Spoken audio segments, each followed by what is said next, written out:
नमस्कार दोस्तों। महाराष्ट्र में 12 भाजपा विधायकों के निलंबन पर हाल ही में सर्वोच्च न्यायालय के द्वारा निर्णय दिया गया। सर्वोच्च न्यायालय ने अपने इस निर्णय में 12 भाजपा विधायकों के 1 वर्ष के लिए विधानसभा के द्वारा रिजोल्यूशन लाकर किए गए निलंबन को असंवैधानिक, बेतुका और गैर कानूनी घोषित कर दिया। इस मुद्दे पर सर्वोच्च न्यायालय ने जो बातें कही वह कुछ महत्वपूर्ण न्यायिक समीक्षा के तत्वों की तरफ संकेत करती हैं। उन मुद्दों को समझेंगे जो इस निर्णय से उभरे हैं या जिनको लेकर पॉलिटी के विद्यार्थी की एक समझ होनी चाहिए। लेकिन इस पूरे प्रकरण को समझने के लिए सबसे पहले आपको ये जानना पड़ेगा कि ये मामला क्या था और ये निलंबन क्यों किया गया, किस आधार पर किया गया। निलंबन को जो चुनौती दी गई सुप्रीम कोर्ट में जाकर अनुच्छेद 32 के तहत अपने मूल अधिकारों के हनन की रिट दाखिल करते हुए आशीष शेलार के द्वारा, जो विधायक भी थे और जो इसमें एक पक्ष भी रहे इस मामले में, आशीष शेलार बनाम महाराष्ट्र विधानसभा 2021 का वाद यह कहा जाता है। तो इसमें चुनौती के आधार क्या थे, सुप्रीम कोर्ट ने अपने निर्णय में क्या कहा, उन्होंने अपने निर्णय या सुप्रीम कोर्ट ने अपने निर्णय में क्या आधार प्रस्तुत किए और इस निर्णय की अहमियत क्या है, इससे जुड़े हुए या इससे उभरने वाले मुद्दे क्या हैं, ये सब बातें आपको समझनी है। तो महाराष्ट्र में भाजपा के 12 विधायकों के, यहां पर विधायकों के 1 वर्ष के निलंबन या सस्पेंशन के मुद्दे पर, विधायकों के 1 वर्ष के निलंबन पर सर्वोच्च न्यायालय का जो निर्णय है वह निर्णय क्या है, इससे जुड़े हुए विभिन्न मुद्दों को आपको समझना है। यह जो पूरा मामला है, जैसा मैंने कहा कि यह मामला आशीष शेलार बनाम महाराष्ट्र विधानसभा 2021 का मामला है। महाराष्ट्र विधानसभा 2021 का यह क्या है, मामला है। इसमें सबसे जो पहली बात आपको समझना है वो बात यहां पर यह है कि यह पूरा मामला क्या है, क्या था, मामला क्या था जिसमें विधायकों का निलंबन किया गया। दूसरा, इसमें क्या है कि निलंबन क्यों किया गया, निलंबन जो है वह निलंबन क्यों किया गया, इसको क्या हम लोग देखेंगे। मामला क्या था, निलंबन क्यों किया गया, और तीसरा जो इसमें एस्पेक्ट है वह यह है कि ये जो निलंबन किया गया तो निलंबन को चुनौती किस आधार पर कह दिया गया, निलंबन को चुनौती देने वाले आधार क्या थे, ये हम लोग यहां पर देने वाले आधार क्या थे ये भी समझेंगे। इसके साथ ही हम ये भी समझेंगे कि जो निलंबन को चुनौती देने वाले आधार थे उसमें उस आधारों पर सुप्रीम कोर्ट की क्या प्रतिक्रिया थी। यहां पर सर्वोच्च न्यायालय का इस पर जो निर्णय है वह निर्णय क्या था, सर्वोच्च न्यायालय का जो निर्णय है, क्यों उन्होंने कहा कि सर्वोच्च न्यायालय ने कहा कि यह एक असंवैधानिक, बेतुका और गैर कानूनी क्या है, फैसला था। इसके साथ ही यहां पर सर्वोच्च न्यायालय के निर्णय के बाद इसमें जो है इमर्जिंग इश्यूज क्या है, उभरने वाले जो इसमें मुद्दे हैं वे मुद्दे क्या हैं और इस पूरे मामले में का महत्व क्या है। ये 6 डायमेंशंस में आपसे चर्चा करूंगा कि ये मामला क्या था, निलंबन क्यों किया गया, निलंबन को चुनौती देने वाले आधार क्या थे, सर्वोच्च न्यायालय का निर्णय क्या था, उभरने वाले मुद्दे क्या हैं और इसका महत्व क्या है। देखिए, इसमें मामला यह था कि 5 जुलाई 2021 की बात है। ये महाराष्ट्र विधानसभा का मानसून सत्र चल रहा था और कोरोना महामारी की वजह से विधानसभा का जो सत्र था वो काफी छोटा कर दिया गया था। केवल 2 दिनों के लिए सत्र आयोजित किया गया था। अब इस सत्र में एक बहुत महत्वपूर्ण विषय वहां पर संकल्प के लिए या एक महत्वपूर्ण विषय पर प्रस्ताव क्या है सरकार के द्वारा पेश किया गया, और वह विषय था ओबीसी से संबंधित जो इंपिरिकल जो डेटा है उसको लेकर जो है सरकार ने एक प्रस्ताव या एक रेजोल्यूशन वहां पर क्या विधानसभा में पेश किया।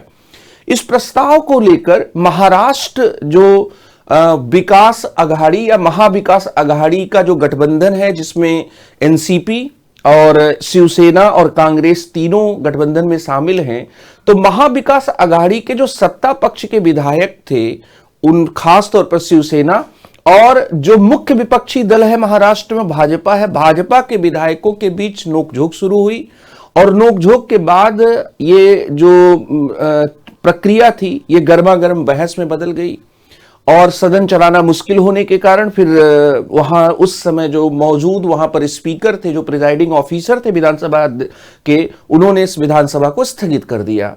विधानसभा को स्थगित करने के बाद जो विपक्ष के कुछ सदस्य थे वो उस समय जो प्रोटेम स्पीकर या जो प्रिजाइडिंग ऑफिसर जो उस समय शिवसेना के नेता श्री भास्कर जाधव थे, भास्कर जाधव के खिलाफ पक्षपात की शिकायत लेकर वे जो उपाध्यक्ष उस समय थे उनके कक्ष में गए, चैम्बर में गए, और उपाध्यक्ष के चैम्बर में पहुंचने के बाद भाजपा विधायक जैसे ही पहुंचे कुछ देर बाद वहां पर शिवसेना के भी कुछ विधायक आ गए।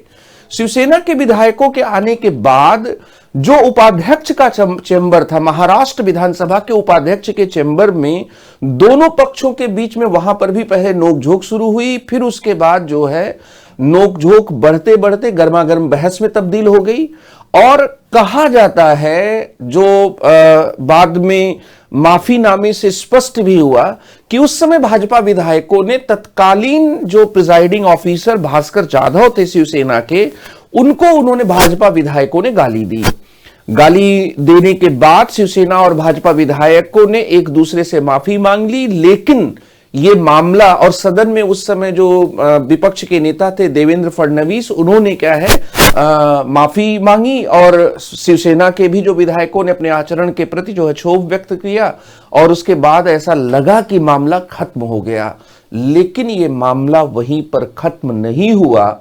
महाराष्ट्र के जो पार्लियामेंट्री अफेयर्स मिनिस्टर थे उन्होंने भाजपा के 12 विधायकों के खिलाफ सदन की अवमानना का, कंटेम्प्ट ऑफ द हाउस का रेजोल्यूशन विधानसभा में पेश कर दिया। जो बच्चे पॉलिटी अभी शुरुआत में पढ़ रहे हैं उनको ये जानकारी होनी चाहिए, वो इस बात को नोटिस करें कि जो अवमानना होती है वह केवल न्यायालय की ही नहीं होती है, सदन की भी अवमानना। अगर आप सदन के, चाहे वो विधानसभा हो, विधान परिषद हो, लोकसभा हो, राज्यसभा हो, अगर आप वहां पर उनके अधिकारियों के द्वारा दिए गए, कहे गई बातों, निर्देशों, इन सब को नहीं मान रहे हैं या कोई ऐसा व्यवहार बर्ताव कर रहे हैं जो अमर्यादित है, तो इससे सदन की अवमानना का भी मामला कह बनता है। तो contempt of house by objectionable behaviour, इसके आधार पर क्या किया गया, जो विधायक थे उन विधायकों को निलंबित किया गया। विधानसभा में दुर्व्यवहार उन्होंने किया, स्पीकर की कुर्सी पर बैठे हुए तत्कालीन प्रिजाइडिंग ऑफिसर पर असंसदीय भाषा का प्रयोग किया, गाली गलौज किया, माइक और राजदंड को छीनने की कोशिश की और चैम्बर में पहुंचकर क्या है एक धक्का मुक्की भी हुई जिसमें धकेलने की भी कोशिश की गई। इस रेजोल्यूशन में इसमें यह कहा गया कि ये कंटेम्प्ट ऑफ द हाउस है। 12 भाजपा विधायकों ने उस समय के स्पीकर, प्रिजाइडिंग ऑफिसर जो विधानसभा को संचालित कर रहे थे, भास्कर जाधव, उनके साथ दुर्व्यवहार किया और इस दुर्व्यवहार को विधानसभा की अवमानना मानते हुए एक प्रक्रिया का स्टार्ट की गई और उस प्रक्रिया के तहत क्या है, ग्रॉसली जो है कंटेम्प्ट का या मिसबिहेवियर का क्या है यहां पर आरोप बनाया गया और 12 भाजपा विधायकों को इसमें क्या है, उसमें उनको निलंबित कर दिया गया, जिसमें जैसे आशीष शेलार एक एडवोकेट जो विधायक भी थे, जो इस मामले को सुप्रीम कोर्ट तक ले गए, वो शामिल थे। डॉक्टर संजय कुंते इसमें क्या है शामिल थे, डॉक्टर संजय कुंते इसमें शामिल थे। और ये 12 भाजपा विधायकों को, जो 12 भाजपा जो विधायक थे, इनको दरअसल क्या है कि ये कहा गया कि चाहे संजय कुत्ते हो, आशीष शेलार हो, अभिमन्यु पवार हो, गिरीश महाजन इसमें एक नाम था, अतुल भटकालकर नाम था, पराग अंबानी, हरीश पिंपल एक थे, राम सतपुते, जयकुमार रावल, योगेश सागर, नारायण कुचे, कीर्ति कुमार। ये जो डिसीजन है, जब आप डिसीजन पढ़ेंगे तो ये नाम आपको मिलेगा। एक वेबसाइट आती है जुडिस, जिसमें जितने भी सुप्रीम कोर्ट और हाई कोर्ट के डिसीजंस होते हैं वो ओरिजिनली आप उसकी पीडीएफ वहां से डाउनलोड कर सकते हैं और वहां से आप इसको देख सकते हैं। 90 पेज का डिसीजन है। इस डिसीजन को पूरा पलट कर हम लोगों को या मुझे देखना पड़ा कि इसमें क्या क्या बातें की गई। अखबारों में भी इंडियन एक्सप्रेस ने, द हिंदू ने और इवन दैनिक जागरण राष्ट्रीय संस्करण में इसको कल परसों जो है अखबारों में बहुत ही फ्रंट पेज पर क्या है खबर क्या है बनाया गया। अब इसमें मामला यहां पर एक दूसरा विषय यह है कि यह निलंबन क्यों किया गया, ये जो निलंबन है यह निलंबन क्यों किया गया और इसमें नया क्या था। देखिए यहां पर क्या है कि अब तक जितने भी सस्पेंशन के मामले रहे हैं उसमें जो हाउस रहे हैं उन्होंने बाहर के लोगों के लिए क्या है ज्यादातर अपनी शक्तियों का, अपने विशेषाधिकारों का प्रयोग किया। कुछ ऐसे प्रसिद्ध मामले रहे हैं जैसे इंदिरा गांधी को भी संसदीय विशेषाधिकारों के तहत अवमानना का नोटिस देते हुए उनको भी क्या है उनको भी निष्कासित किया गया था, के तिवारी को निष्कासित किया गया था। और आज जो बजट सत्र शुरू हो रहा है उस बजट सत्र में जो कांग्रेस के विपक्ष के नेता हैं, कांग्रेस पार्टी से संबंधित अधीर रंजन चौधरी, उन्होंने कहा है कि अश्विनी वैष्णव के खिलाफ पेगासस मामले में सदन को गलत जानकारी देने के आधार पर वे क्या है एक विशेषाधिकार हनन का नोटिस ले आएंगे। तो विशेषाधिकार हनन जो है वो एक चीज है, अवमानना थोड़ी दूसरी चीज है। लेकिन इस मामले में जो निलंबन किया गया वो दरअसल सदन की अवमानना के आधार पर किया गया कि इन लोगों ने क्या किया, 12 भाजपा विधायकों ने सदन की अवमानना की और ग्रॉसली डिसऑर्डरली एक्ट, महाराष्ट्र विधानसभा से संबंधित नियम के तहत ग्रॉसली डिसऑर्डरली एक्ट के होने पर जो विधानसभा अध्यक्ष हैं वो दंडात्मक कार्रवाई क्या कर सकते हैं। सरल भाषा में सदन की अवमानना के आधार पर 12 भाजपा विधायकों पर विधानसभा अध्यक्ष के कक्ष में पीठासीन अधिकारी के साथ दुर्व्यवहार का आरोप करने के आधार पर निलंबित किया गया। अब इसमें एक तीसरा मुद्दा है कि जो निलंबन किया गया, इस निलंबन को चुनौती किन आधारों पर दी गई। निलंबन को चुनौती देने वाले जो आधार थे या यहां पर जो चैलेंज चुनौती देने वाले जो आधार थे वो आधार यहां पर क्या क्या थे। तो निलंबन को चुनौती देने वाले जो आधार यहां पर थे उसमें पहला आधार यह था कि अनुच्छेद 14 व 21 में दिए गए जो मूल अधिकार हैं उन मूल अधिकारों के गारंटी के विरुद्ध है ये निलंबन। मतलब यहां पर अनुच्छेद 14 और अनुच्छेद 14 विधि के समक्ष समता और विधियों का समान संरक्षण, अनुच्छेद 14 व अनुच्छेद 21 में जो यहां पर जो मूल अधिकारों की एक गारंटी दी गई है, तो मूल अधिकारों की गारंटी के विरुद्ध है, यहां पर गारंटी के विरुद्ध है। दूसरी बात यह कि एक बहुत इसमें बड़ा जो आधार प्रस्तुत किया गया, जो आप 90 पेज के इस डिसीजन में पढ़ सकते हैं कि ये जो निलंबन था इसके पीछे जो इंटेंशन, जो मंशा थी वो राजनीतिक थी, ये पॉलिटिकली मोटिवेटेड था।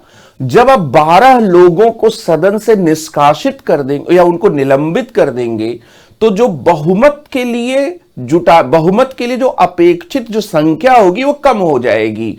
तो यह निलंबन सदन में विपक्षी दलों की सदस्य संख्या को घटाने की बुरी राजनीतिक मंशा से किया गया। चुनौती देने का दूसरा आधार कि यह जो निलंबन था यह बुरी राजनीतिक मंशा पर आधारित था और इसकी मंशा थी कि जो विपक्षी दल के जो सदस्य हैं उन विपक्षी दल के सदस्यों की जो संख्या है वह संख्या क्या है, घटा दी जाए। तो इस तरह से एक दूसरा यहां पर आधार ये लिया गया। तीसरी बात यहां पर यह कहा गया कि इसमें प्रक्रियाओं का समुचित पालन नहीं किया गया और एक बहुत छोटा सा क्या है वीडियो क्लिप है, कोई पर्याप्त वीडियो क्लिप नहीं था। प्राकृतिक न्याय के सिद्धांत के तहत जो चीजें मानी जाती हैं, जैसे एक दूसरे पक्ष की बातों को जो सुना जाता है वो भी इसमें नहीं था। इसलिए यह पर्याप्त साक्ष्यों पर आधारित नहीं था, पर्याप्त साक्ष्यों पर आधारित नहीं था और यह प्राकृतिक न्याय के सिद्धांत के भी क्या है, आधारित नहीं था।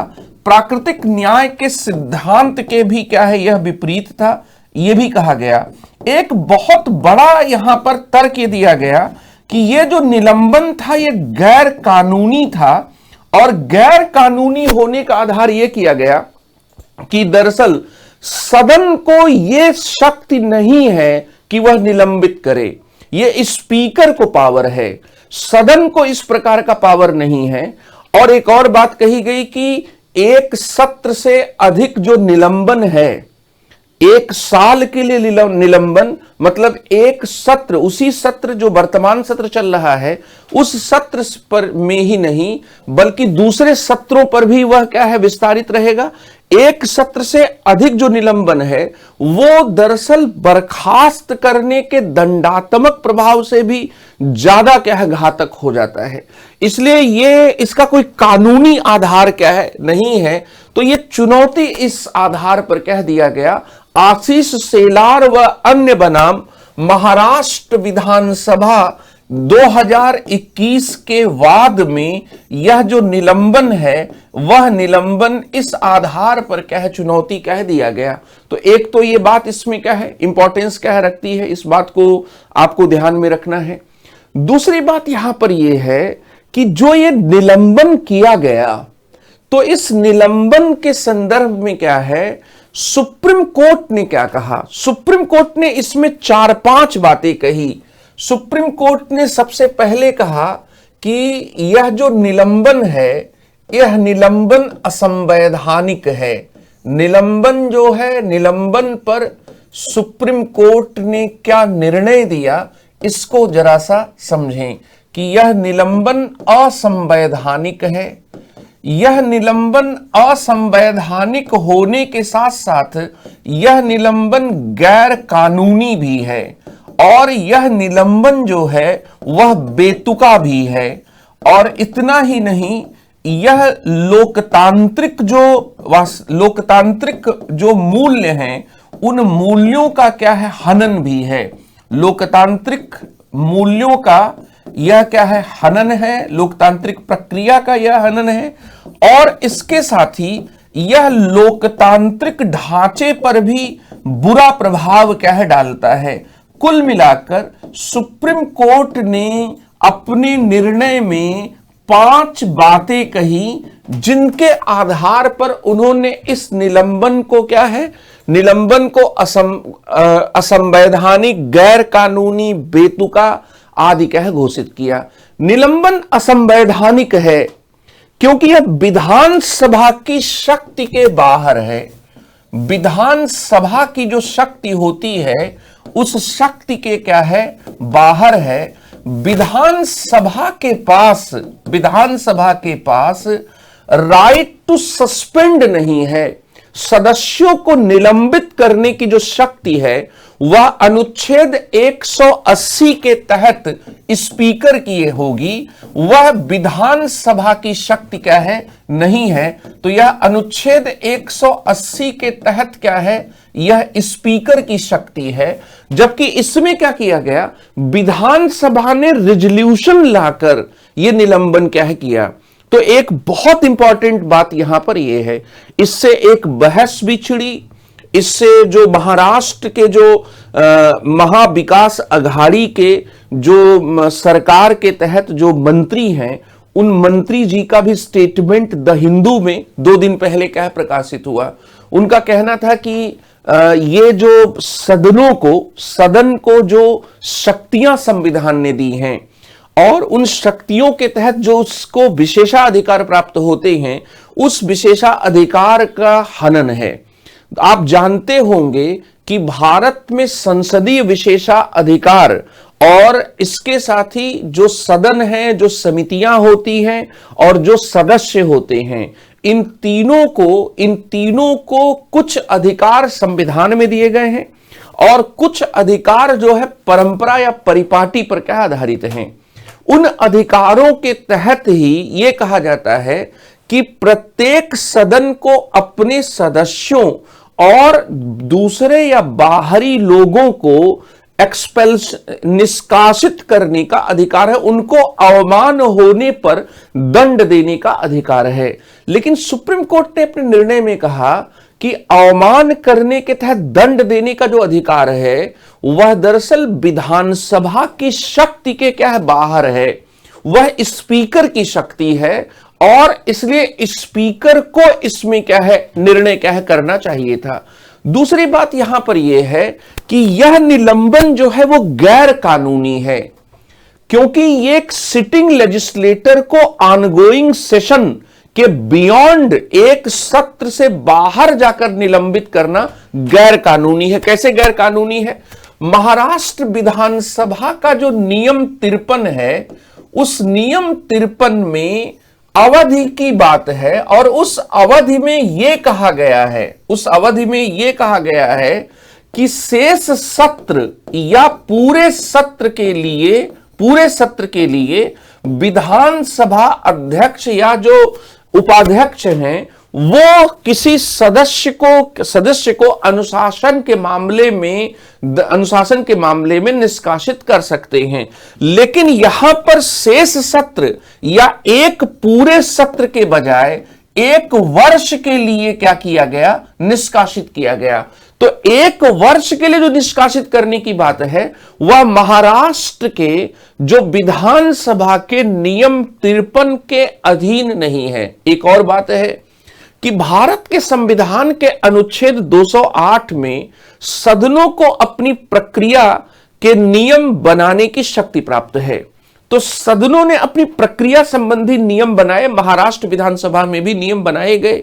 महाराष्ट्र विधानसभा में जो नियम बनाए गए उन नियमों में यह कहा गया कि शेष सत्र या पूरे सत्र तक क्या है, यहां पर मामले को शेष सत्र या पूरे सत्र के संदर्भ में क्या है, इस मामले को या किसी को दंड अनुशासन के तहत क्या है, निष्कासित किया जा सकता है।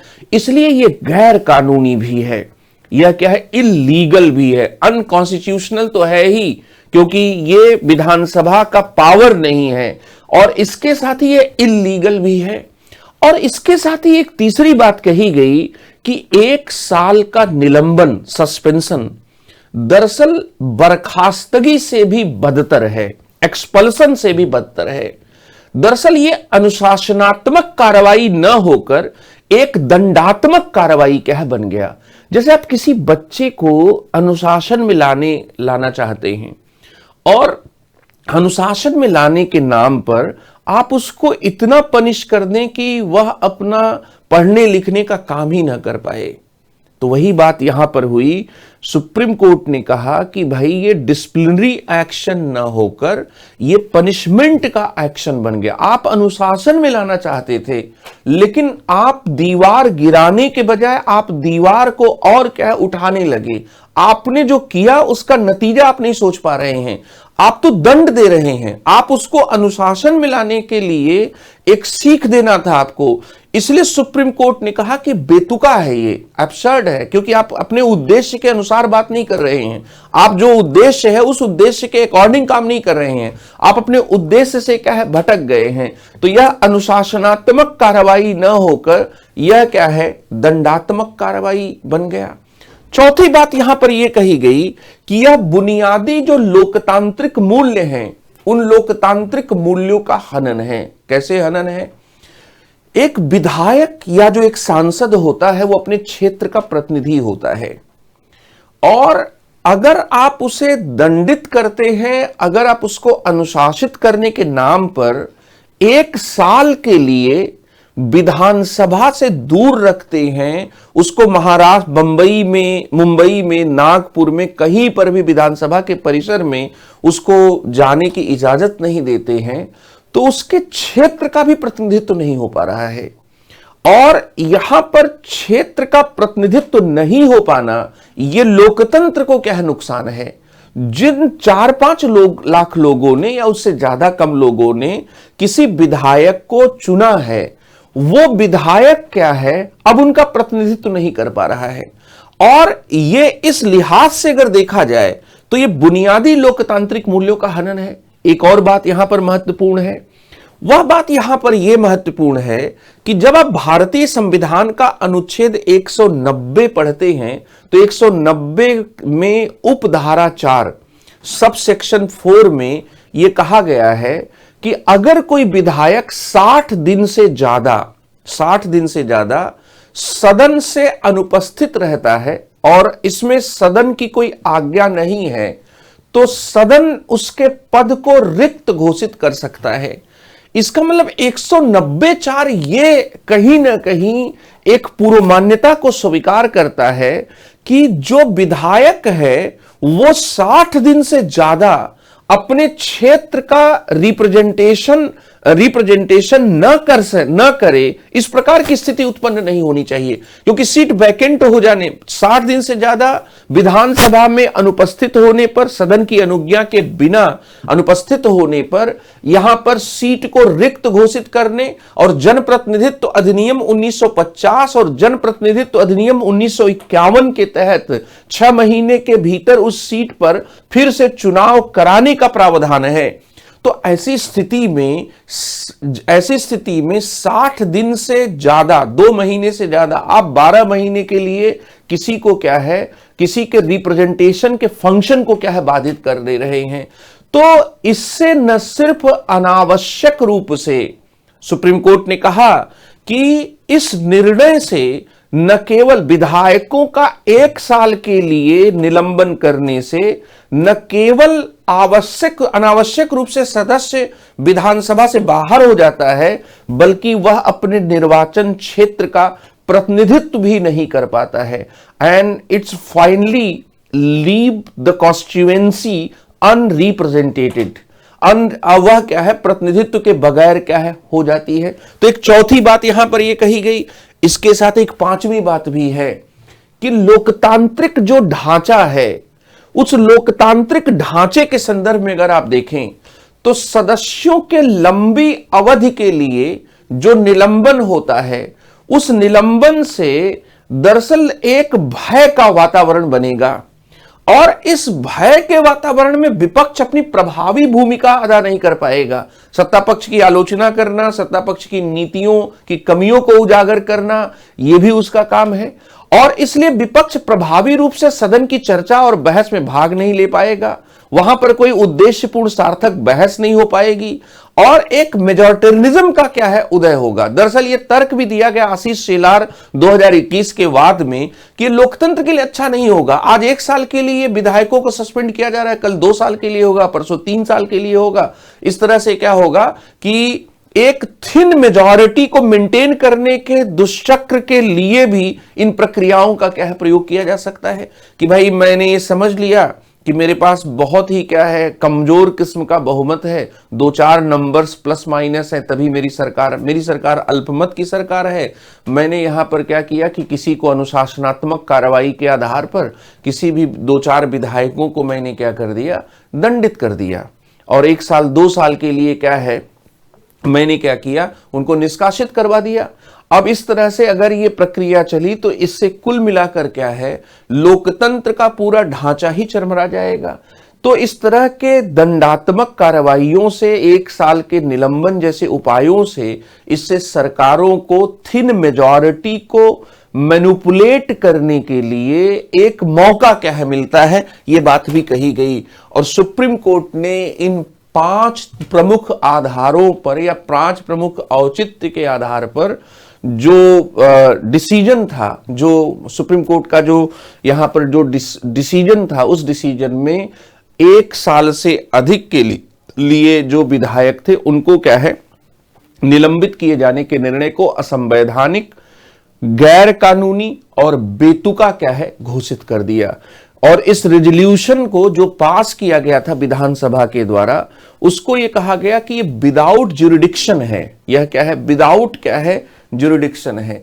अब इसमें देखिए एक और इंपॉर्टेंट चीज है जो आपको समझना होगा कि जो यहां पर ये पूरा मामला है, इससे उभरने वाले इमर्जिंग इश्यूज क्या हैं, और इसमें जो इमर्जिंग इश्यूज हैं, वो इमर्जिंग इश्यूज जो है वो कैसे आगे की चीजों को क्या है, प्रभावित करेंगे। उभरने वाले मुद्दे क्या हैं?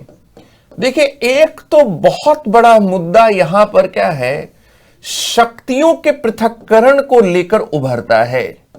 दरअसल अगर विधानसभाओं की प्रक्रियाओं और लोकसभा और राज्यसभा की प्रक्रियाओं के संदर्भ में कोर्ट हस्तक्षेप करेंगे, उसमें दखल करेंगे, तो यहां पर कुछ लोगों का कहना है कि इससे शक्तियों के पृथक्करण का जो सिद्धांत भारतीय संविधान में निहित है कि किसी अभिकथित अनियमितता के आधार पर न्यायालय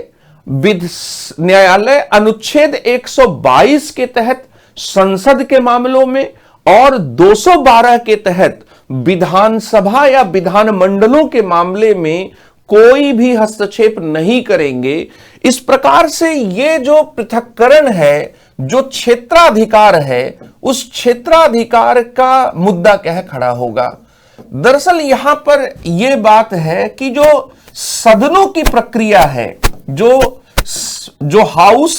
हाउसेस की जो प्रोसीजर्स हैं, तो सदनों की प्रक्रिया में अंतिम जो निर्णय करता है वो कौन है? स्वयं सदन है, हाउस है, या कोर्ट है? अब यहां पर कुछ लोग ये कह रहे हैं कि इससे कोर्ट के पास सब चीजें चली जा रही हैं। और इसी से जुड़ा हुआ एक मुद्दा है कि क्या सुप्रीम कोर्ट जो है सदनों की प्रक्रिया के बारे में भी न्यायिक समीक्षा की बात को स्वीकार कर चुका है? तो ये दोनों मुद्दे क्या उभरते हैं। सुप्रीम कोर्ट ने इस पर भी रोशनी डाली है, इस पर भी बात ये किया है।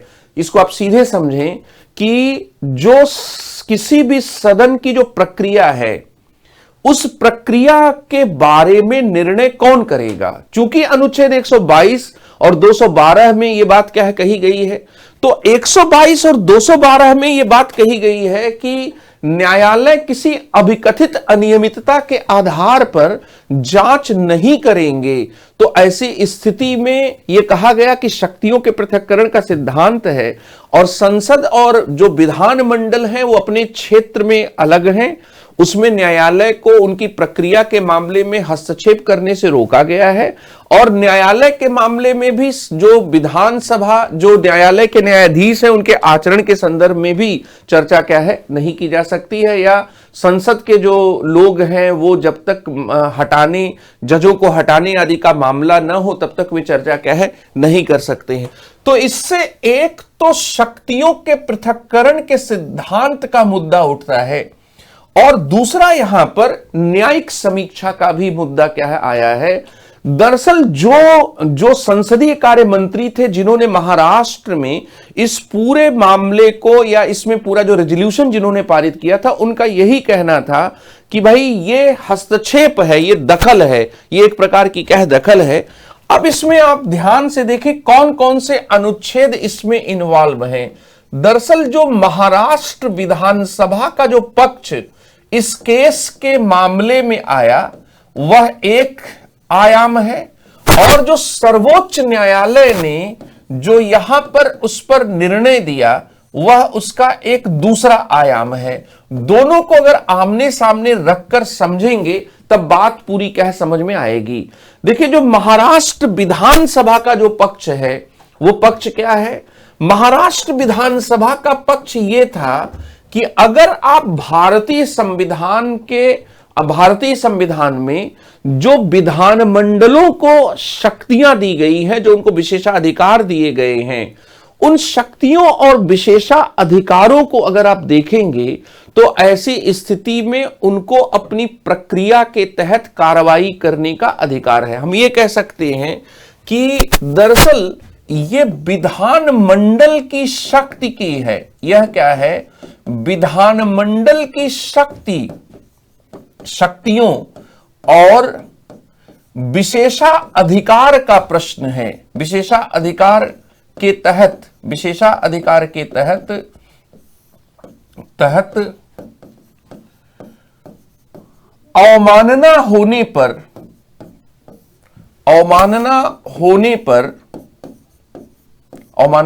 पर अपने सदस्यों, जो अपने सदस्य हैं, अपने सदस्यों व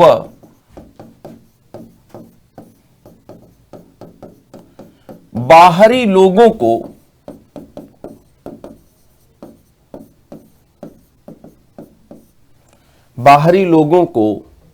दंडित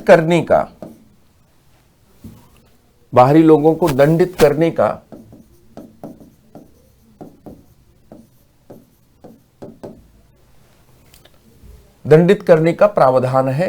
अवमानना पर अपने सदस्यों और बाहरी लोगों को दंडित करने का जो प्रावधान है, ये विधानसभा की क्या है? एक शक्ति है।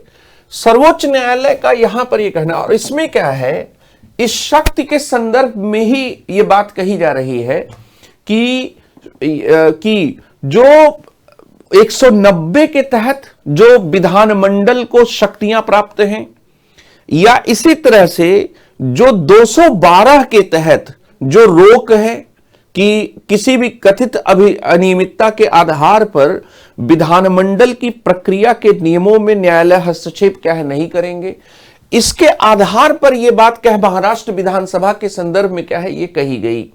दूसरी तरफ आप देखेंगे कि जो सर्वोच्च न्यायालय का पक्ष है, वह सर्वोच्च न्यायालय का यहां पर क्या है, पक्ष यह है कि यह शक्ति जो है अवमानना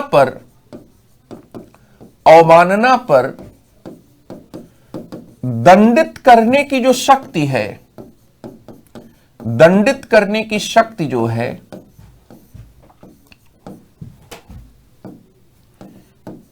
विधानसभा के स्पीकर को है, स्पीकर को यहां पर है। फिर इसके साथ ही महाराष्ट्र विधानसभा ने एक तरह से यह बात कही कि यह शक्ति जो है वह किसी न्यायिक समीक्षा का विषय नहीं है। मतलब यहां पर कि जो सदन की जो शक्ति है, सदनों की प्रक्रिया संबंधी नियम व संचालन की जो शक्ति है, वह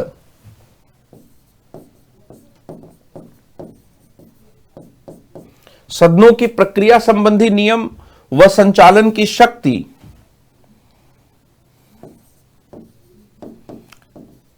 न्यायिक समीक्षा के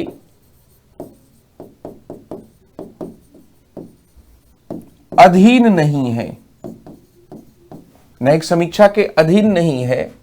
अनुच्छेद 212 कथित अनियमितता के आधार पर,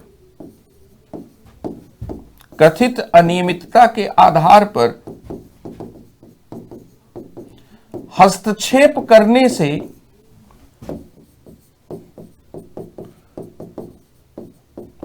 मना करता है, मना करता है। लेकिन सर्वोच्च न्यायालय का कहना है कि केवल कथित अनियमितता के आधार पर मना करता है, असंवैधानिक मूल अधिकारों का हनन होने, इनके आधार पर प्रक्रिया संबंधी नियमों की समीक्षा की जा सकती है। तो देखिए यहां पर बात कितनी माइन्यूटली क्या है, सर्वोच्च न्यायालय ने एक्सप्लेन की कि भाई 212 में केवल इर्रेगुलरिटी के आधार पर न्यायिक समीक्षा पर रोक है, लेकिन इसके अलावा और भी तो आधार हैं। तो यहां पर क्या है कि दूसरे आधारों पर सदन की जो प्रक्रिया है, सदन की प्रक्रिया संबंधी नियमों की न्यायिक समीक्षा की जा सकती है। अनुच्छेद 212 इस पर रोक नहीं लगाता है। मतलब कथित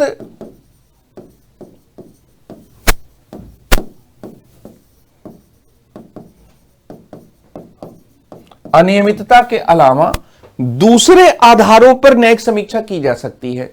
दरअसल एक मुकदमा, एक वाद था राजा रामपाल का। तो राजा रामपाल के 2007 के वाद में और उसके बाद एक दक्षिण भारत का वाद था, उसमें यह कहा गया कि जो न्यायालय, जो संसदीय प्रक्रियाएं हैं, उनकी न्यायिक समीक्षा के पैरामीटर्स हैं और उन पैरामीटर्स पर संसदीय प्रक्रियाओं की, पार्लियामेंट्री प्रोसीडिंग्स की समीक्षा क्या है, की जा सकती है। तो इसलिए यहां पर आप देखेंगे कि जो सर्वोच्च न्यायालय है वह राजा रामपाल वाद 2007 में बनाम लोकसभा अध्यक्ष के मामले में न्यायिक समीक्षा करने के निर्णय की बात क्या है, कर चुका है। एक और बात कही गई कि भारतीय संविधान के अनुच्छेद 208 में दो इंपॉर्टेंट बातें हैं। पहला कि सदन की प्रक्रिया संबंधी नियम बनाने की शक्ति जो है, प्रक्रिया संबंधी नियम बनाने की शक्ति सदन को है। और दूसरी बात यहां पर यह कि दो सदन अगर किसी राज्य में है, जैसे विधानसभा और विधान परिषद, तो उनके पारस्परिक संचार के लिए नियम बनाने की शक्ति राज्यपाल के पास है। तो 208 के तहत यह पावर सदन के पास है, 208 के तहत यह पावर है और इस पावर में हस्तक्षेप नहीं किया जा सकता। लेकिन दूसरी तरफ सुप्रीम कोर्ट का यह कहना है कि जो MSM शर्मा का वाद था, उसमें सदन की प्रक्रिया संबंधी जो नियम हैं वो अनुच्छेद 21 के तहत विधि द्वारा स्थापित प्रक्रिया के अधीन आते हैं। इसलिए यहां पर समीक्षा की जा सकती है। मूल अधिकारों के हनन होने के आधार पर सदन की प्रक्रिया संबंधी नियमों की समीक्षा क्या है, की जा सकती है। मतलब कुल मिलाकर क्या है कि महाराष्ट्र विधानसभा का पक्ष यह था कि मूल अधिकारों के हनन होने के आधार पर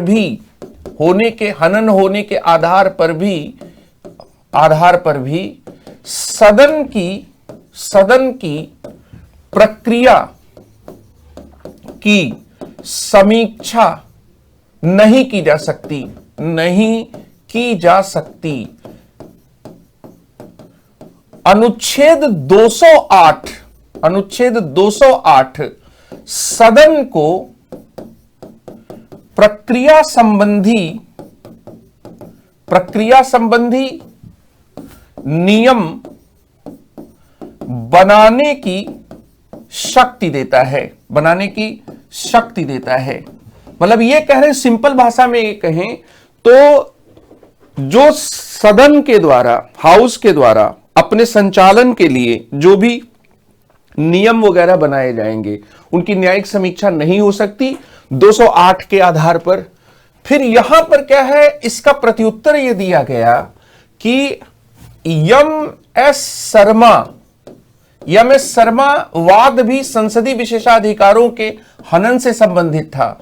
तो एम.एस. शर्मा वाद में सदन की प्रक्रिया संबंधी जो नियम हैं, सदन की प्रक्रिया संबंधी जो नियम हैं, ये नियम विधि द्वारा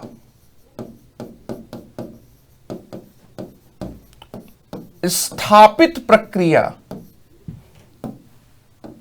अनुच्छेद 21 के तहत आते हैं। इसलिए सदन के प्रक्रिया संबंधी नियमों की मूल अधिकारों के हनन के आधार पर न्यायिक समीक्षा की जा सकती है। इस तरह से इस वाद से एक और बात आई कि 122 और 212 इसके कॉन्टेक्स्ट में अगर देखा जाए और इसके साथ ही 208 की जो व्याख्या है उसके तहत देखा जाए तो अब इसमें भी संसदीय प्रक्रियाओं की भी न्यायिक समीक्षा क्या है, की जा सकती है। 190 के तहत सदन को शक्तियां व विशेषाधिकार प्राप्त हैं। यहां पर यह कहा गया कि जो 190 के तहत सदनों को, समितियों को और सदस्यों को जो वाक स्वातंत्र से लेकर अपने कार्यवाही के प्रकाशन आदि को लेकर जो भी स्वतंत्रताएं प्राप्त हैं, उन स्वतंत्रताओं को हमें यह देखना होगा कि उसका नियमन करने में कहीं कोई अप्रतिनिधित्व न हो, क्योंकि 190(4) में यह भी कहा गया है कि 60 दिन से ज्यादा अगर कोई सदस्य सदन की आज्ञा के बिना अनुपस्थित रहता है तो वो सीट रिक्त घोषित की जा सकती है। इसका मतलब यह है कि जो शक्ति है, सदन की शक्ति को प्रतिनिधित्व के तत्व के साथ जोड़कर देखेंगे। और कुल मिलाकर इस मामले का जो एक बहुत महत्वपूर्ण पक्ष है वो ये है कि हाल के वर्षों में विधानसभाओं के भीतर जो स्पीकर पद की जो निष्पक्षता और गरिमा है उसको लेकर बहुत से विवाद खड़े हुए हैं।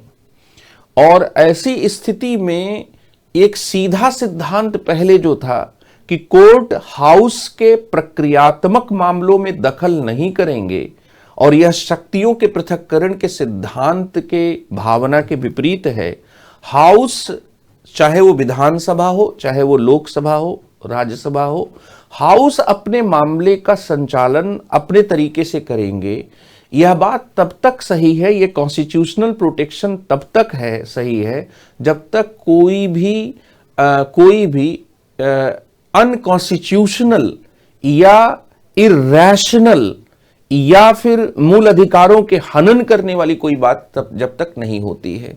इसका मतलब कि हाउस के प्रोसीड्यूरल जो मामले हैं, प्रक्रियात्मक मामले हैं, उसमें कोर्ट जो है अब केवल दल बदल के मामले में ही नहीं बल्कि भीतर के मामलों में भी हस्तक्षेप करने लगा है। और ये जो आशीष शेलार का वाद है ये इसका बहुत प्रसिद्ध उदाहरण है।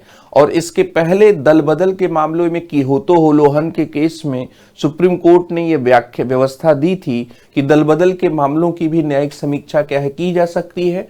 प्रक्रियात्मक मामलों की भी न्यायिक समीक्षा राजा रामपाल के वाद के बाद किए जाने की बात कही गई। इसलिए ये जो मामला है, इससे ये मुद्दा उभर रहा है और इसकी अहमियत, इसका महत्व ये है कि विधानसभाओं के पीठासीन अधिकारी, खासतौर पर स्पीकर, जिनकी निष्पक्षता को लेकर बहुत सारे सवाल हाल के वर्षों में खड़े हुए हैं, वो इस बात से थोड़ा सा नियंत्रित होंगे कि उनके द्वारा दिए गए निर्णय को कोर्ट में चुनौती दी जा सकती है और उनके निर्णय को ठीक नहीं पाए जाने पर कोर्ट हस्तक्षेप क्या है करेंगे। इसलिए कॉन्स्टिट्यूशनल प्रोटेक्शन के नाम पर, कॉन्स्टिट्यूशनल जो प्रिविलेजेस प्राप्त हैं, जो पावर्स हैं, उनके नाम पर असंवैधानिक या गैर संवैधानिक चीजें नहीं की जा सकती हैं। तो ये इसमें मामला था। बहुत बहुत धन्यवाद।